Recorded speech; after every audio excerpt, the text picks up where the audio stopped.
जय हिंद दोस्तों, मैं मोहम्मद मतीन मॉडर्न क्लासेस के यूट्यूब चैनल पर आपका स्वागत है।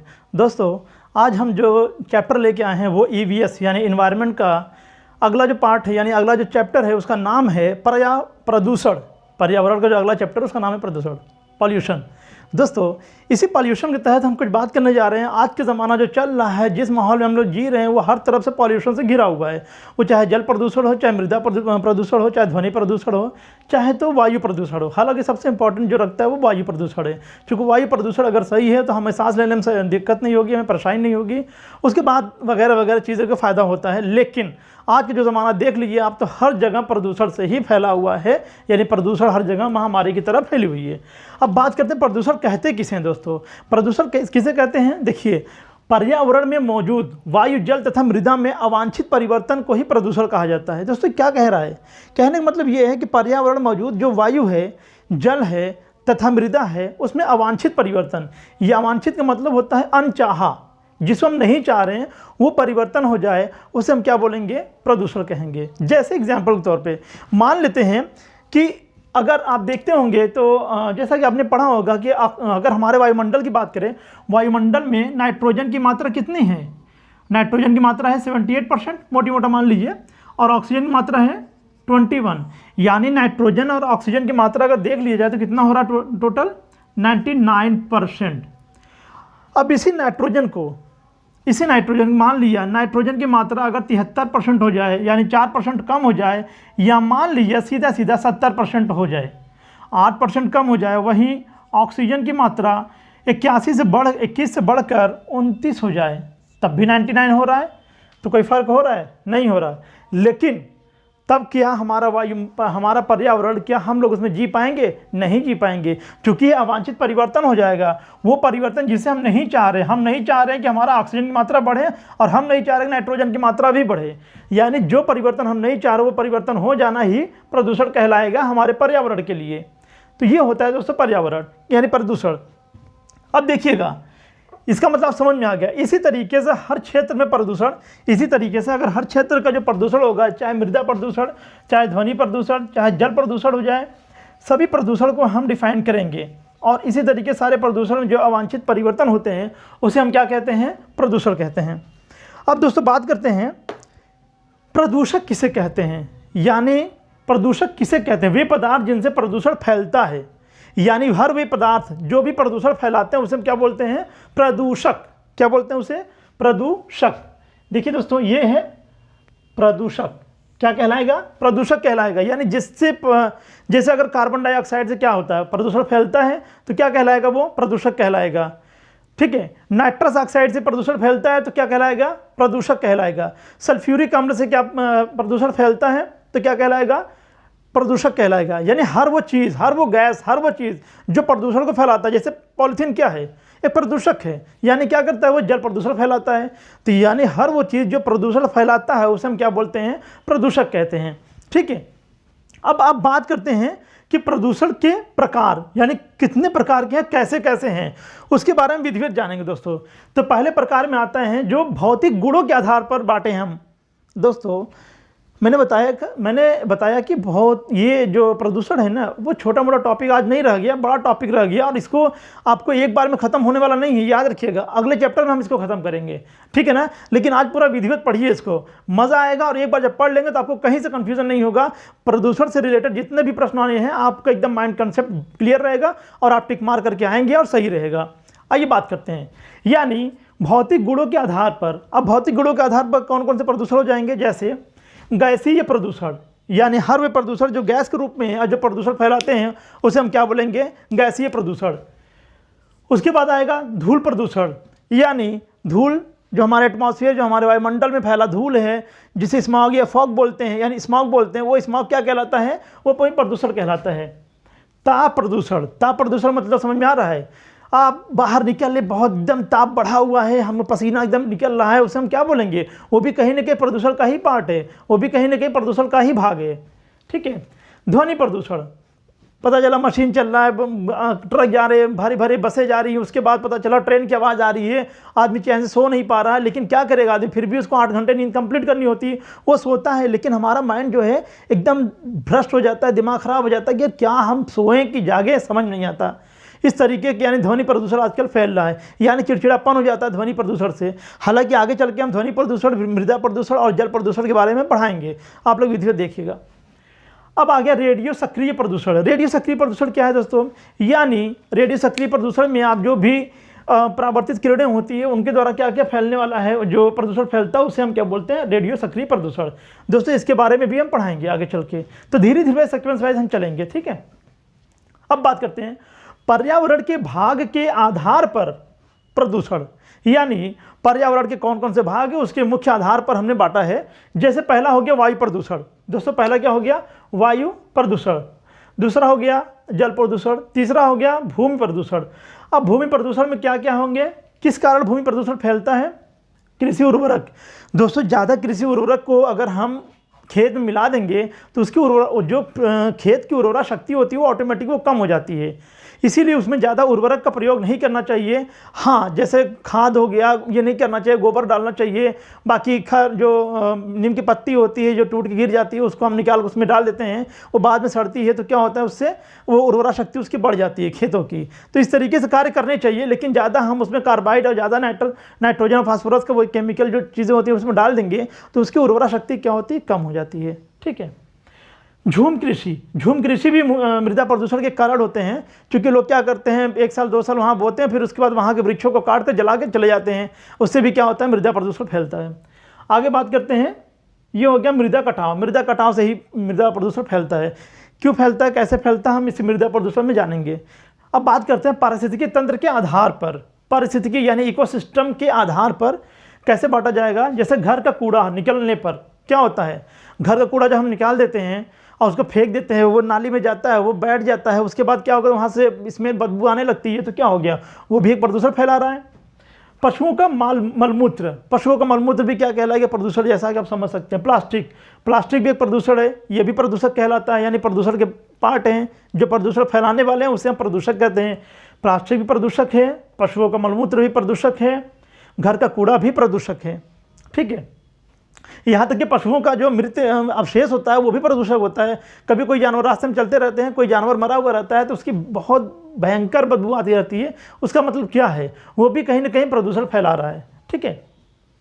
अब बात करते हैं उत्पत्ति के आधार पर। दोस्तों ये बहुत इंपॉर्टेंट है, उत्पत्ति के आधार पर। पहला उत्पत्ति हो जाएगा प्राकृतिक। प्राकृतिक में क्या हो जाएगा, जैसे ज्वालामुखी का फूटना। ज्वालामुखी के फूटने से कौन कौन सी गैसें निकलती हैं, कार्बन मोनोऑक्साइड यानी CO और CO2 कार्बन डाइऑक्साइड, ये दोनों क्या करते हैं, प्रदूषण को फैलाते हैं। अब बात करते हैं जंगल में आग लगना। जंगल में आग लगने से क्या होता है कि वहाँ पे का तापमान बढ़ जाता है, यानी ग्लोबल वार्मिंग बढ़ जाती है, वो भी कहीं ना कहीं देखा जाए तो प्रदूषण के ही प्रकार होते हैं। अब बात करते हैं दोस्तों मानवोद्भवी यानी एंथ्रोपोजेनिक। मानवोद्भवी का मतलब होता है एंथ्रोपोजेनिक, यानी वह प्रदूषण जो मनुष्य द्वारा फैलाया जाता है। मनुष्य द्वारा फैलाए जाने वाले प्रदूषण को हम एंथ्रोपोजेनिक बोलते हैं। एंथ्रोपोजेनिक इसको बोला जाता है, कई बार ये पेपर में आया भी है कि एंथ्रोपोजेनिक किसे कहते हैं, यानी कि वह प्रदूषण जिसे इंसान फैलाता है, जिसे मनुष्य द्वारा फैलाया जाता है, उसे बोलते हैं एंथ्रोपोजेनिक, ठीक है। अब जो पहला प्रदूषण आता है वो आता है मनुष्य द्वारा औद्योगिक कचरा। मनुष्य द्वारा औद्योगिक कचरा क्या है, भैया हमने क्या किया है, बड़ी सी बिल्डिंग बना दिया, उसमें ढेर सारी फैक्ट्री एस्टेब्लिश कर दिया, अब उसका कचरा कहीं जा रहा है, या उसका जो शीशा टूटा हुआ है, यानी कि अगर मान लीजिए शीशे की फैक्ट्री जो बारी बारी फैक्ट्री होता है उसको हम कहीं फेंक देते हैं, या मान लीजिए चमड़े की फैक्ट्री, चमड़े का जब बेकार वेस्टेज सामान होता है उसको हम बाहर ले जाकर फेंक देते हैं, अब वो क्या कहलाता है, वो भी प्रदूषक ही कहलाता है, वो भी प्रदूषक फैला रहा है। यानी हर चीज़ का, हर जो भी चीज़ अगर हम काम कर रहे हैं उसका जब वेस्टेज होगा उसको हम सही निस्तारण नहीं करेंगे, उसको हम फेंक देंगे तो क्या कहलाएगा, वो भी प्रदूषक कहलाएगा। ये एंथ्रोपोजेनिक प्रदूषण कहलाता है। गैस रिसाव, गैस रिसाव का एग्जाम्पल आप समझ सकते हैं, जैसे मिथाइल आइसोसाइनाइड का जब रिसाव हुआ था तो क्या हुआ था, उस समय वो भी प्रदूषण फैलाया था, वर्ष 1984 याद होगा, भोपाल त्रासदी। अब बात करते हैं झूम कृषि। झूम कृषि देखिए मैंने यहाँ भी लिखा था झूम कृषि यहाँ, चूंकि ये भी इंसानों द्वारा होता है, वो तो मृदा प्रदूषण में ही आएगा, ठीक है ना। अब बात करते हैं धातु में कौन कौन से आएंगे जो प्रदूषण फैलाते हैं, सीसा, कोबाल्ट और कैडमियम। वहीं रेडियोधर्मी यानी रेडियो सक्रियता में कौन आएगा, रेडियो सक्रिय प्रदूषण में कौन कौन सा आएगा? प्लूटोनियम और यूरेनियम आएगा। दोस्तों ये मैंने एक सार संग्रह आपको दिया है कि जिसके तहत हमको तैयारी करनी है, जिसके तहत हमें पढ़ाई करनी है। अब आगे चल के जैसे आपने वायु प्रदूषण, जल प्रदूषण तथा ध्वनि प्रदूषण पढ़ा, यहाँ पर लिख दिए ध्वनि प्रदूषण, ध्वनि प्रदूषण। तो दोस्तों ये चारों प्रदूषण और यहाँ तक रेडियो सक्रिय प्रदूषण भी हम पढ़ाएंगे आपको, ठीक है ना।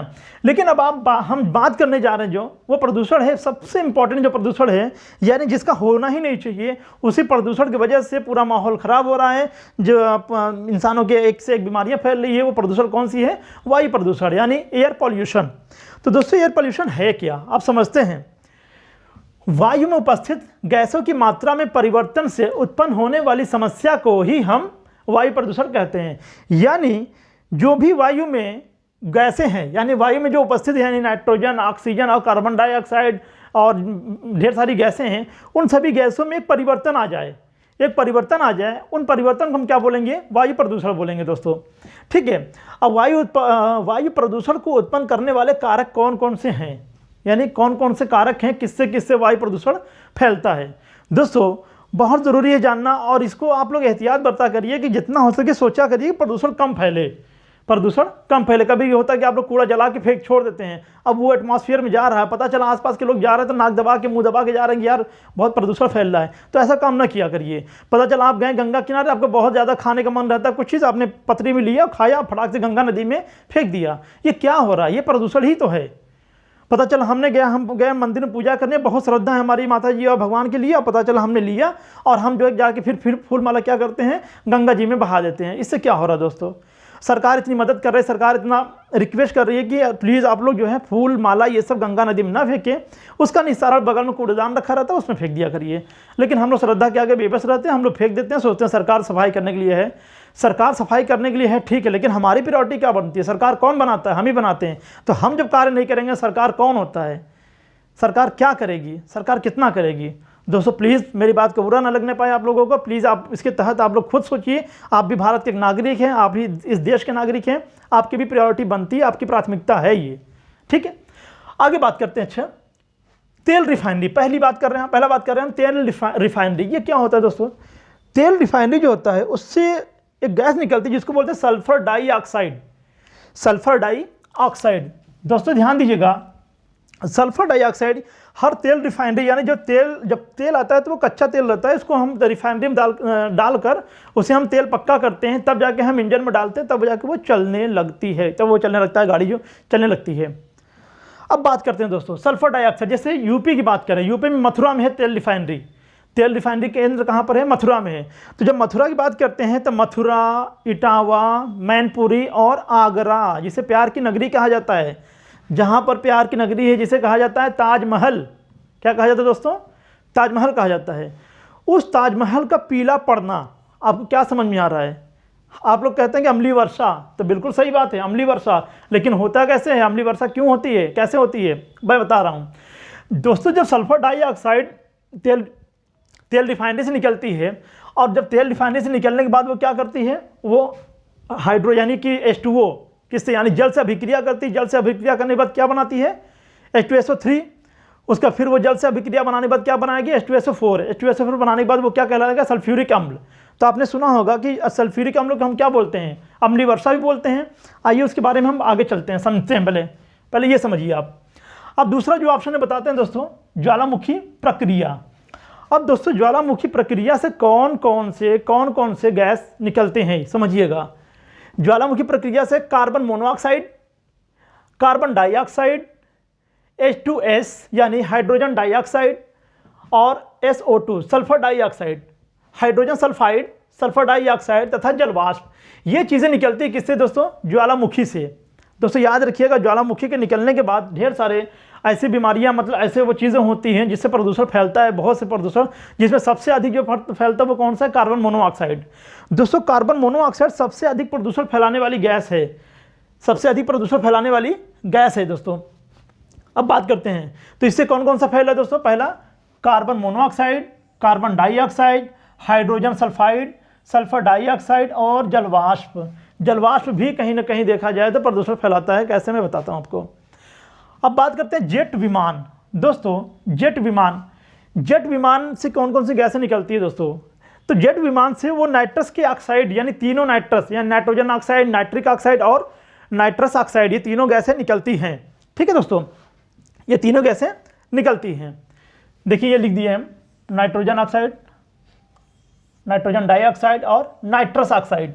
इसी नाइट्रस ऑक्साइड को लाफिंग गैस भी कहा जाता है। क्या कहा जाता है? लाफिंग गैस, लाफिंग गैस कहा जाता है इसे। किसको? N2O, नाइट्रस ऑक्साइड को। ठीक है, अब बात करते हैं अगला जो चौथा है वो है पशु अवशिष्ट या कचरा अवशिष्ट। यानी जो पशुओं के अवशिष्ट होते हैं, जो पशुओं के अवशिष्ट होते हैं उसे हम फेंक देते हैं, तो क्या वो उससे कौन सी गैस निकलती है? उससे निकलती है कार्बन मोनोऑक्साइड और कार्बन डाइऑक्साइड, यानी कार्बन डाइऑक्साइड और कार्बन मोनोऑक्साइड गैस निकलता है इससे। ठीक है, अब बात करते हैं दलदल क्षेत्र एवं कोयला खदान से। दलदल क्षेत्र एवं कोयला खदान से कौन सी गैस निकलती है दोस्तों? मीथेन, CH4 यानी मीथेन गैस। यानी मीथेन गैस निकलता है किससे? दलदल क्षेत्र एवं कोयला खदान, यानी दलदल और कोयला खदान से। हालांकि कोयला खदान से कभी कभी आपको कार्बन मोनोऑक्साइड भी निकलता है। ज़्यादा निकलने के कारण क्या होता है? दम घुटने लगता है। दम घुटने के कारण लोगों की मृत्यु हो जाती है। इसीलिए उसे दम घोटू गैस भी कहा जाता है, किसे? कार्बन मोनोऑक्साइड को। आइए हम बात करते हैं आगे। अब दोस्तों देखिए, अब यहाँ तो समझ लीजिएगा, यानी तेल रिफाइनरी ये प्रदूषण के कारण है। तेल रिफाइनरी से कौन सी गैस निकलती है? Sulphur dioxide. ये समझिएगा। ज्वालामुखी प्रक्रिया से कौन सी निकलती है? Carbon monoxide, carbon dioxide, hydrogen sulphide और सल्फर डाइऑक्साइड तथा जलवाष्प गैस। ये गैस निकलती है कहाँ से? ज्वालामुखी प्रक्रिया से, यानी ज्वालामुखी के फूटने के कारण। अगला बात करते हैं जेट विमान। जेट विमान से नाइट्रोजन के तीनों ऑक्साइड निकलती है। कौन कौन से? नाइट्रस ऑक्साइड, नाइट्रिक ऑक्साइड और नाइट्रस ऑक्साइड। ठीक है, आगे बात करते हैं पशु अवशिष्ट या कचरा अवशिष्ट। इससे कौन से गैस निकलते हैं? कार्बन मोनोऑक्साइड और कार्बन डाइऑक्साइड। अब बात करते हैं दलदल क्षेत्र एवं कोयला खदान से, तो मीथेन गैस निकलती है। ठीक है, अब देखिएगा वायु प्रदूषकों का मानव जीवन पर क्या प्रभाव पड़ता है, यानी वायु प्रदूषकों का मानव जीवन पर प्रभाव। दोस्तों कौन कौन से प्रभाव पड़ते हैं वायु प्रदूषक का? पहला, जैसे अब बात करते हैं वो कौन कौन से गैस हैं और किससे क्या प्रभाव पड़ता है। तो सबसे पहला जो आएगा वो कार्बन मोनोऑक्साइड। दोस्तों यहाँ लिख दिए हैं कार्बन मोनोऑक्साइड सबसे अधिक वायु प्रदूषण करने वाली गैस है ये। यानी कार्बन मोनोऑक्साइड क्या करती है? सबसे अधिक कार्बन मोनोऑक्साइड क्या करती है? सबसे अधिक प्रदूषण फैलाती है। सबसे अधिक प्रदूषण फैलाने वाली गैस कार्बन मोनोऑक्साइड। आप लोग कभी कभी कार्बन डाइऑक्साइड रहता है तो आप निशान लगा देते हैं। जानते क्यों लगाते हैं? आपको लगता है कि वो सबसे अधिक प्रदूषण फैलाती है कार्बन डाइऑक्साइड। नहीं, कार्बन डाइऑक्साइड ग्लोबल वार्मिंग के लिए सबसे ज़्यादा उत्तरदायी है, सबसे ज़्यादा वैश्विक उष्मायन के लिए, यानी सबसे ज़्यादा गर्मी फैलाती है, ऐसे समझिएगा। पृथ्वी को गर्म रखने में सबसे अधिक मदद कौन सी गैस करती है? वो है कार्बन डाइऑक्साइड। अब बात करते हैं दमघोटू गैस। दोस्तों इसी CO को यानी कार्बन मोनोऑक्साइड को दमघोटू गैस भी कहा जाता है, क्योंकि ये कार्बन मोनोऑक्साइड क्या करती है दोस्तों? ये जाके हमारे श्वास नली में फंस जाती है। जब श्वास नली में फंस जाती है तो क्या होती है? इससे हमको सांस लेने में प्रॉब्लम होती है। जब सांस लेने में प्रॉब्लम होगी, हमें ऑक्सीजन नहीं मिलेगा तो हमारा ब्लड सर्कुलेशन हो नहीं पाएगा। जब ब्लड सर्कुलेशन नहीं हो पाएगा तो हमारी प्राण क्या हो जाएगा? राम नाम सत्य हो जाएगा। यानी इसलिए इसको कहा जाता है दमघोटू गैस। यानी दम घुटने से जब मृत्यु हो जाती है, उसी गैस को, जिस गैस के कारण दम घुटने से मृत्यु हो जाती है, उस गैस को हम बोलते हैं दमघोटू गैस। अब दोस्तों अगला जो गैस है वो बात करते हैं सल्फर डाइऑक्साइड। सल्फर डाइऑक्साइड, अब मैंने यहाँ बताया सल्फर डाइऑक्साइड के बारे में थोड़ा सा, लेकिन यहाँ विधिवत जानिए आप सल्फर डाइऑक्साइड क्या है। दोस्तों सल्फर डाइऑक्साइड को क्रैकिंग गैस भी कहते हैं। क्रैकिंग गैस, क्रैक का मतलब होता है टूटना। क्रैक का मतलब होता है टूटना। ठीक है, क्रैक का मतलब होता है तोड़ना या टूटना। तो क्रैकिंग गैस का मतलब तोड़ने वाली गैस। कैसे? देखिए दोस्तों, यानी यह तेल रिफाइनरी से निकलने के बाद H2O से क्रिया कर लेती है। किससे? H2O, यानी हमारे एटमॉस्फेयर में जो वेपर है, जो जलवाष्प है, उससे क्या करती है? ये क्रिया कर लेती है। तो यानी जब SO2 प्लस H2O क्रिया करेगी तो क्या बन जाता है? H2SO3। ठीक है ना। उसके बाद यही H2SO3 फिर जब से क्रिया कर लेती है तो क्या बनती है? क्या बनता है? ये H2SO4 यानी सल्फ्यूरिक अम्ल बना लेता है। दोस्तों जब सल्फ्यूरिक अम्ल बना लेता है और ये जहाँ पर पड़ता है तो क्या होता है? वहाँ पर वो पत्थर को क्रैक कर देती है। ये गैस क्या करती है? पत्थर को पत्थर को क्रैश कर देती है यानी क्रैक कर देती है, जिससे वो पत्थर टूटने लगता है। इसीलिए आपने सुना होगा कि ताजमहल जिसे प्यार की नगरी कहा जाता है, उस प्यार की नगरी का रंग पीला पड़ जा रहा है। क्यों? क्योंकि वही बगल में मथुरा है। मथुरा से क्या होता है, ढेर सारी SO2 यानी सल्फर डाइऑक्साइड गैस निकलती है। उसी गैस के कारण जब वो जल से अभिक्रिया करती है, जल से अभिक्रिया करने के बाद वो क्या करती है, उसमें सल्फ्यूरिक अम्ल में बदल जाती है। वही सल्फ्यूरिक अम्ल जब वहाँ वर्षा करती है तो उसी को बोलते हैं अम्लीय वर्षा। उसी अम्लीय वर्षा के कारण वहाँ पर जो है उसका रंग पीला पड़ने लगता है। किसका? ताजमहल का। दोस्तों इसी अम्ल के कारण यानी सल्फ्यूरिक अम्ल के कारण ही इसे हम एसिड रेन कहा जाता है। पुराने लोग कहते थे ना कि यार पहले बारिश में मत भीगा करो या दूसरे बारिश में मत, मैंने पहले जब बारिश होने लगती थी तो पहले दूसरे बारिश में मना करते थे। क्यों मना करते थे? क्योंकि उनको पता है ढेर सारे एटमॉस्फेयर में गंदे गंदे गैस एकदम पड़े हुए हैं। जब वो वेपर के साथ जब ज़मीन पे पड़ती है तो क्या होता है, उसमें जितने भी आपने देखा होगा कि जब अम्लीय वर्षा होती है यानी पहली या दूसरी बारिश, तो उस समय के जितने भी पौधे होते हैं, जितने पेड़ पौधे होते हैं, वो सब क्या होते हैं, उसके पत्तियां झुलस जाते हैं यानी ख़राब हो जाते हैं। आपने देखा होगा तो आपका माइंड नहीं सोचता, आप सोचते होंगे कि ये बारिश की ज़रूरत नहीं थी, इसको, इस पौधे को अभी वर्षा की ज़रूरत नहीं थी। लेकिन ऐसा नहीं है, उसे बारिश की ज़रूरत थी, लेकिन इस वाली बारिश की नहीं ज़रूरत थी, जिसको हम बोलते हैं सल्फ्यूरिक अम्ल यानी जिसे हम एसिड रेन बोल रहे हैं, इसकी ज़रूरत नहीं थी। अब बात समझ में आ गई आपको?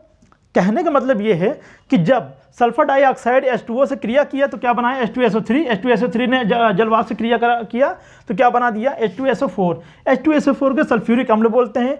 और यही H2SO4 जब वर्षा जल में मौजूद हो जाती है तो क्या बनाती है? एसिड रेन, जिसे हम अम्लीय वर्षा कहते हैं। इसी को हम क्या बोलते हैं? अम्लीय वर्षा कहते हैं दोस्तों। और इसी अम्लीय वर्षा को हम इसी अम्लीय वर्षा की वजह से हमारे जो एटमॉस्फेयर में जो अच्छे अच्छे जो मीनारे हों जो पीला पड़ जाते हैं। ठीक है, जैसे एग्जांपल के तौर पर आप सबसे अच्छा ताजमहल को देख लीजिए। ठीक है, अब बात करते हैं नाइट्रोजन के ऑक्साइड। अब दोस्तों NOx यानी नाइट्रोजन के ऑक्साइड। NOx लिखने का मतलब है कि नाइट्रोजन के ऑक्साइड। दोस्तों नाइट्रोजन के ऑक्साइड नाइट्रोजन ऑक्साइड है, नाइट्रोजन डाइऑक्साइड और नाइट्रस ऑक्साइड। ठीक है, ये तीनों ऑक्साइड यहाँ पर हैं। अब सोचिए कहाँ से निकलती है? ये निकलती है गैस जेट विमान से। ये गैस निकलती है जेट विमान से। ठीक है, निकलती तो है जेट विमान से। और इसमें जो है, अब देखिएगा, जब नाइट्रोजन के ऑक्साइड H2O से क्रिया करता है तो HNO3 बना लेता है। HNO3 को ही नाइट्रिक अम्ल बोलते हैं। क्या बोलते हैं? नाइट्रिक अम्ल। तो दोस्तों याद रखिएगा, जेट विमान का जो नाइट्रिक अम्ल है वो प्लस वर्षा जल प्लस HNO3 यानी नाइट्रिक अम्ल प्लस H2SO4 यानी वर्षा जल और नाइट्रिक अम्ल और सल्फ्यूरिक अम्ल जब मिल जाती है तो क्या बनाती है? क्या कहलाता है वो? कठोर अम्लीय वर्षा। कठोर अम्लीय वर्षा। और यहाँ पे क्या था? अम्लीय वर्षा यानी एसिड रेन और hard acid rain. Acid rain sulphuric अम्ल और वर्षा जल, उसे बोलते हैं एसिड रेन। यहाँ पर बोल रहे हैं वर्षा जल तो है प्लस HNO3 यानी नाइट्रिक अम्ल वो तो है, प्लस सल्फ्यूरिक अम्ल। इन तीनों के मिलने से हार्ड एसिड रेन का निर्माण होता है। दोस्तों ये बात याद रखिएगा, कंफ्यूजन मत रखिएगा, कंफ्यूज मत होइएगा ज़रा सा भी। ठीक है, अब बात करते हैं अगला जो गैस है दोस्तों, उसका नाम है क्लोरोफ्लोरोकार्बन। क्लोरोफ्लोरोकार्बन यानी क्लोरीन और फ्लोरीन और कार्बन से जिस गैस का निर्माण होता है उसे हम बोलते हैं क्लोरीन।